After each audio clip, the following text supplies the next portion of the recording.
My sister and husband had an affair for 2 years before my wedding, both fell pregnant simultaneously, and my parents knew yet let me marry him. I never expected to post something like this, but my entire world has crumbled in the last few days, and I sorely need an outside viewpoint. Everything I thought I knew about my family, particularly my sister, has proven to be a falsehood. I grew up in a close-knit family, where looks were paramount. My sister, Hannah, 32 female, and I, 28 female, were our parents' pride, two sisters who never argued and did everything together. Despite a 4-year age difference, we were inseparable. When I was bullied in middle school, Hannah defended me. When she was 16, she experienced her first heartbreak, and I spent the entire night with her. Our parents were always bragging about how their girls were best friends, and we were determined to live up to that standard. Even as adults, we kept our bond. We both decided to stay in our hometown after college, lived only 20 minutes away, and met at least twice a week for coffee or lunch. Hannah was always present in my life, offering advice on jobs, relationships, and everything. She was the first person I contacted with any news, good or bad. I trusted her more than anyone else in the world. I met my husband, Phil, 30 male, 5 years ago, at a charity event. A mutual friend introduced us, and I recall Hannah being present that evening. She actually pushed me to speak with him more, saying he seemed like a kind person. Phil was everything I hoped for. Successful in his legal practice, kind to everyone he encountered, and utterly committed to me. He remembered minor details about what I said, surprised me with my favorite meals on bad days, and always made time for me despite his hectic schedule. Hannah and Phil got along wonderfully, which meant everything to me.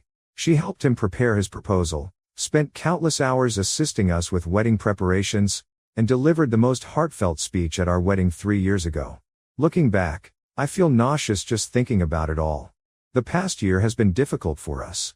Phil and I began trying for a baby shortly after our second anniversary, but nothing occurred. Month after month, I'd build up my hopes just to be disappointed. We went through basic reproductive testing, and everything appeared to be normal, which only added to our frustration. We tried everything the doctors recommended, including ovulation tracking, dietary changes, and stress reduction. Phil was a constant source of encouragement. He attended every appointment, consoled me when I cried after negative tests, and assured me that it would happen when the timing was perfect. Hannah was also present, offering support and recommendations. She and her husband, Caleb, 34 male, didn't have any children yet, so she understood my frustration. She even recommended her gynecologist to me, saying they were excellent with reproductive concerns. Every time I broke down about not being pregnant, she was there to listen and comfort me. We finally found out 2 months ago that I was pregnant, something we had been praying for. The first test was faint, so I took 3 more to make sure. When I told Phil, he sobbed with excitement. We decided to wait a few weeks before informing the family, just to be safe. Finally, in 8 weeks, we scheduled a dinner party to deliver the news. We hosted it in our home. My parents attended, as did Hannah and Caleb, and our younger brother, Ben, 25 male. Despite his hectic residency schedule, I spent the entire day cooking everyone's favorite dishes, hoping that everything would be perfect for our announcement. The dinner itself went well. Everyone was in a good mood, telling anecdotes and laughing. Hannah appeared quiet, but I assumed she was exhausted from work. After dinner, when everyone moved to the living room for coffee, I began to feel nauseous, a common pregnancy symptom that had been bothering me lately. I excused myself to use the restroom upstairs. On the way back down, I heard conversations coming from Phil's home office. The door was partially open, and I could hear Hannah and Phil conversing quietly. I was going to walk past, assuming they were just conversing, when I heard Hannah cry. What I heard next will stay with me forever. Hannah sobbed, telling Phil she couldn't keep lying any longer. She claimed she loved him too much to continue pretending, and they needed to tell me the truth.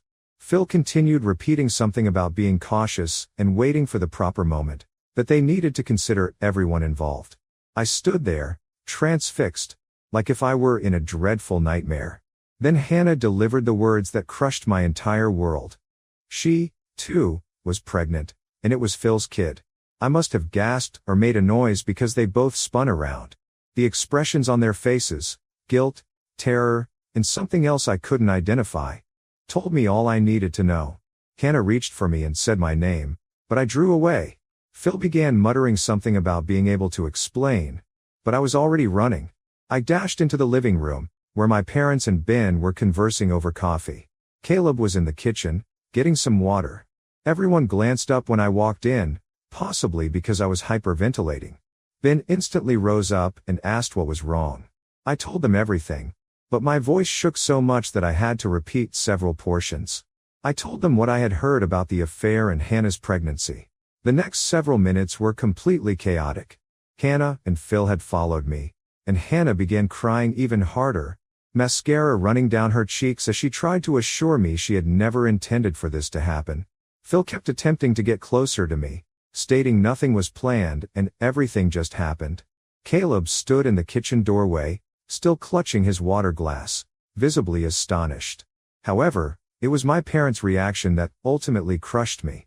Instead of being appalled by what their eldest daughter had done, and instead of attempting to comfort or support me, they immediately began discussing how to keep the family together. My mother genuinely stated we needed to sit down and talk about it calmly, like grown-ups. My father began discussing how, with enough effort, families can overcome any obstacle. I couldn't believe what I heard. My sister had been sleeping with my husband, the man I had established a life with and was expecting a child with. And my parents were acting as if this was simply a little quarrel that could be resolved over coffee and cookies. When I mentioned this to them, my mother had the nerve to suggest that pointing fingers would not assist anyone. I fled my own home that night. I couldn't stand being there any longer, let alone looking at any of them. I drove to a hotel in a haze, barely knowing how I arrived. The next several days were a haze of crying, throwing up from morning sickness and worry, and ignoring the countless calls and texts that flooded my phone. When I eventually mustered the confidence to check my messages 3 days later, I wished I hadn't. My parents had sent dozens of texts telling us to worry about both babies, that they were both their grandchildren, and that the cousins should grow up together as a family. They kept stressing that we have to find a way to get along, and that everyone makes errors. Hannah had sent a lengthy note that made me physically sick to read. She apologized for upsetting me, but she and Phil had genuine feelings for each other. She even stated that perhaps this was all destined to happen in this manner, as if abandoning her sister was some kind of romantic destiny. Phil left several voicemails, each one making less sense than the previous. He kept telling me that he still cared about me, that we could work everything out, and that he never intended to hurt me. In one communication, he proposed that we all sit down and find out how to make things work, as if there was any way to make this situation better. Ben has been the only person to maintain sanity throughout this ordeal. He arrived at my hotel room the day after everything transpired, bringing food and other supplies. He assisted me in packing some clothes and vital documents from the house while Phil was at work. Most importantly, he informed me that our parents were stupid and that he would support any decision I chose. I filed for divorce last week. My lawyer suggested we might use adultery and mental cruelty, and that the pregnancy wouldn't complicate matters too badly because paternity isn't in doubt. I'm currently staying with Ben, sleeping on his couch and figuring out how to reconstruct my life from scratch. My parents will not stop advocating for reconciliation. They keep preaching that blood is thicker than water, that families must stick together, and that newborns should grow up knowing one another. They're acting as if Hannah and Phil made a minor mistake, such as failing to return a borrowed sweater, or saying something inappropriate at dinner. They appear to be more concerned with keeping their image as a perfect family than with supporting their daughter, who has been deceived in the worst way possible. I am 6 weeks pregnant, frightened of the future, and devastated over the past. My sister, whom I trusted more than anyone else in the world, betrayed me in the worst imaginable way. My husband, who I thought was my soulmate, has been lying to me while sleeping with my sister. My parents, who should be there for me during this horror, seem more concerned with keeping the peace than realizing how profoundly I've been injured. Ben believes I should cut off communication with everyone except him, and part of me agrees. But they are my family. Even after everything, a part of me still loves them, and believes there is a way to make things better. But is there? Should I try to establish a relationship with them for my baby's sake? Is it wrong for me not to want to reconcile? How do I even begin to deal with this mess? Update. First and foremost, I'd like to thank everyone who left comments on my first post. Reading your responses made me feel less alone, and allowed me to see things clearly. The last 2 weeks have been a roller coaster of emotions, and just when I thought things couldn't get any worse, they did. I attended my first prenatal appointment last week. Ben drove me since I was having difficulty sleeping, and did not trust myself behind the wheel. The appointment went nicely. We observed the heartbeat on the scan, and my doctor said everything looked great. For those brief moments in the exam room, when I saw that tiny flicker on the screen, I felt a ray of optimism. That emotion did not stay long. As we were leaving the clinic, I unexpectedly ran into Hannah in the corridor. She was also there for her checkup, and seeing her with her evident baby belly made me feel physically nauseous. She was wearing one of my old maternity clothes, which I had purchased months before in a burst of optimism amid our reproductive troubles. The sight of her wearing my clothing and holding my husband's baby made me hurry to the bathroom and puke up. She was waiting when I came out. She tried to talk to me, saying we needed to discuss the problem like adults, and that there were some things I didn't comprehend. Ben intervened and urged her to go, but she persisted. She even had the audacity to suggest that this could be a positive thing, that our children would be more than cousins. They'd be siblings. I've never seen Ben this angry. He virtually shoved me out of the building and told Hannah to stay away from me. I assumed that would be the worst portion of my day. I was incorrect that night. My folks arrived at Ben's flat uninvited. I noticed them standing in the hallway through the peephole, and when I peered out the window, Hannah and Phil were waiting in their car in the parking lot. They had scheduled a family meeting without first asking if I wanted one. I refused to open the door, but my parents would not leave. They stood there for more than an hour, discussing Hannah and Phil's confession to them. The information they gave made me realize how profound the treachery was. The affair had been going on for more than a year. It began when Phil assisted Hannah with some legal work for her firm, which I had helped her start with money from my savings. They made all of the standard excuses. They attempted to suppress their emotions, they never intended for it to happen, and they felt awful but couldn't help themselves. My mother, in what I hope was a helpful comment, suggested that perhaps this was meant to be because Hannah had always wanted children but had fertility troubles with Caleb. Yes, you read it correctly.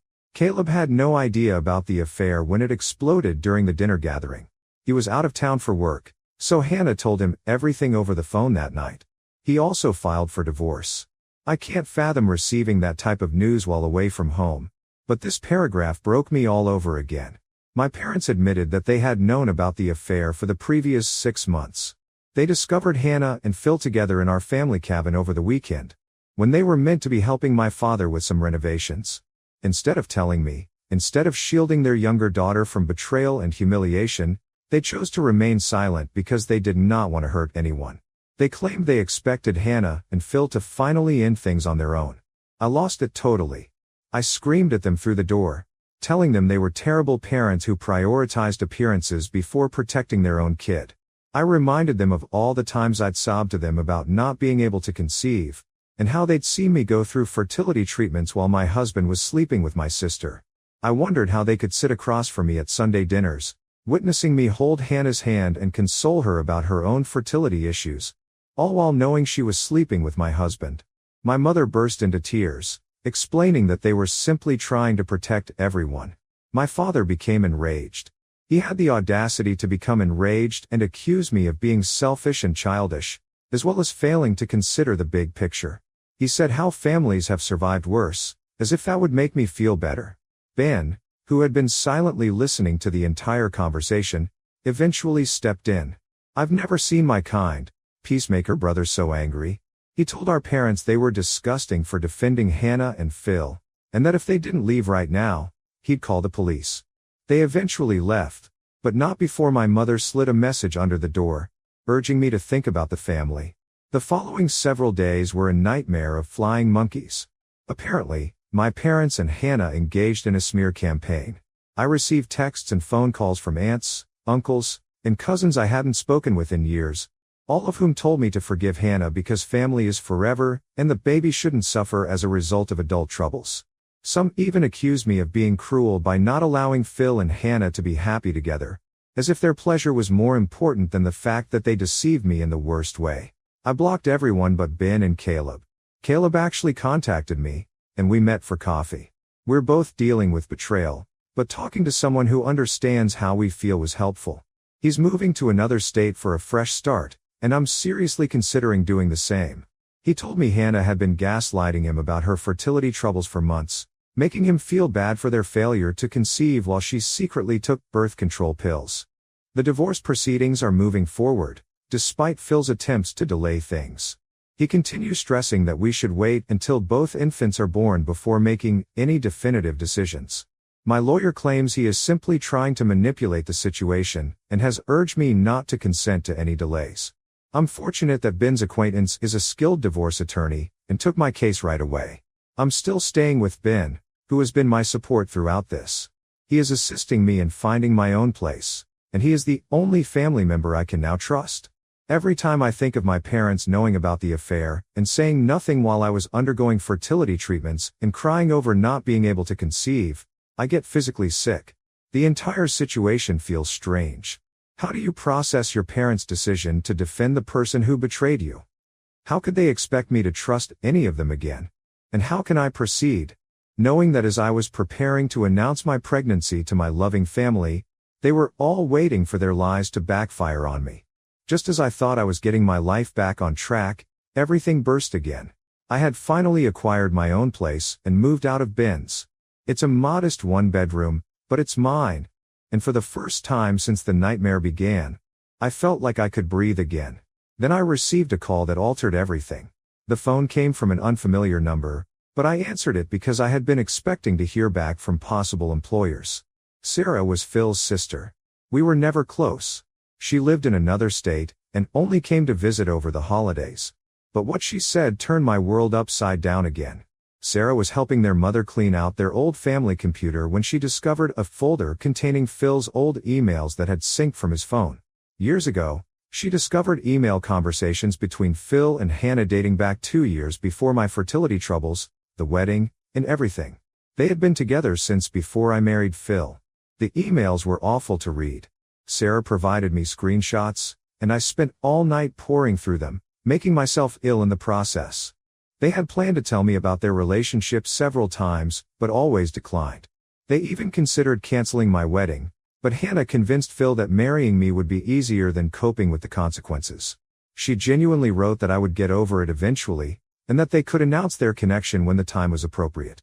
Hannah was lying about helping with wedding plans, giving dramatic speeches about how delighted she was for us, and holding me while I grieved about not getting pregnant. They both were. The emails revealed that they had been meeting in hotels, planning covert excursions, and lying to everyone around them. They even joked about how unaware everyone was. When I faced my parents with this information, expecting them to recognize how twisted it was, they astonished me again. They also admitted to knowing about the pre-marriage romance. What's their reason? They believed I was too sensitive to handle the truth, and would do something awful if I found out. My mother even stated that perhaps everything worked out for the best, because everyone's true feelings were now out in the open. Ben was outraged when he discovered it. He had a big disagreement with our parents, and revealed something I didn't know. Apparently, our parents did something similar with his college girlfriend years before. They had information that she was cheating on many men, but did not notify him since they did not want to meddle. He only discovered it after they split up for other reasons, when one of her friends became inebriated at a party and spilled everything. It made me understand that our parents have a history of concealing hard realities, and allowing poor behavior under the pretense of protecting others. They're more concerned with projecting the appearance of a beautiful family than with genuinely supporting their children during difficult times. Ben claimed they did the same thing while our relative was suffering with addiction. They helped cover it up rather than seek him care, and he ended up in the hospital. The stress of everything has begun to damage my pregnancy. My blood pressure was high at my last consultation, and my doctor urged me to keep my stress levels under control. She suggested I take medical leave from work, but I cannot afford to do so right now. I've decided to concentrate exclusively on myself and my baby. I'm not responding to any family members other than Ben. And I've informed my lawyer about the emails, which has helped with the divorce procedures. Sarah also shared something else. Phil had been shifting money between our joint accounts for months before it all came out. In addition to everything else, my lawyer is currently investigating financial fraud. We filed emergency requests to freeze specific assets, and the judge seemed to be taking them seriously. Phil and Hannah are now openly dating, blogging about their love story on social media as if they didn't end 2 marriages to get together. They refer to it as a complicated but beautiful journey, and discuss how, at times, you must follow your heart anyway. My parents are liking and commenting on their posts, acting like pleased future grandparents. They even posted Hannah's pregnancy announcement, which included professional photos of her and Phil holding ultrasound images. The worst thing is seeing old friends and family members leave encouraging comments on their posts. People who knew precisely what they did to me and Caleb. It's as if they've successfully rewrote history to make their affair appear romantic rather than what it was. A planned, years-long betrayal of 2 people who entirely trusted them. Caleb called me yesterday. He's moved into his new city, and says the distance has helped him begin to heal. He said that Hannah has been attempting to persuade his acquaintances to give her spousal assistance, saying she is unable to work owing to her high-risk pregnancy. The same pregnancy she obtained by cheating on him. Their arrogance never ceases to astound me. I'm trying to be strong and focused on my daughter, but some days are harder than others. I don't think I'll ever be able to forgive my own parents for knowing about their connection before my wedding, and still allowing me to proceed with it.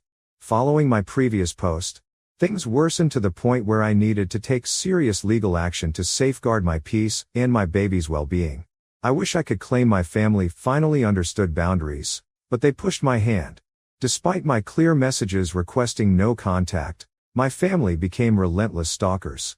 They showed up at my workplace so frequently that my boss had to threaten them with trespassing charges. They somehow discovered my new apartment, and began leaving letters and gifts at my door. They even attempted to contact my doctor for information about my pregnancy, claiming they were concerned about how my mental health would affect the baby. The final straw came when I discovered they had created a shared family calendar called Double Joy Grandbabies, that included both my and Hannah's pregnancy appointments, doctor visits, and due dates. They shared this calendar with their extended family and even some mutual friends.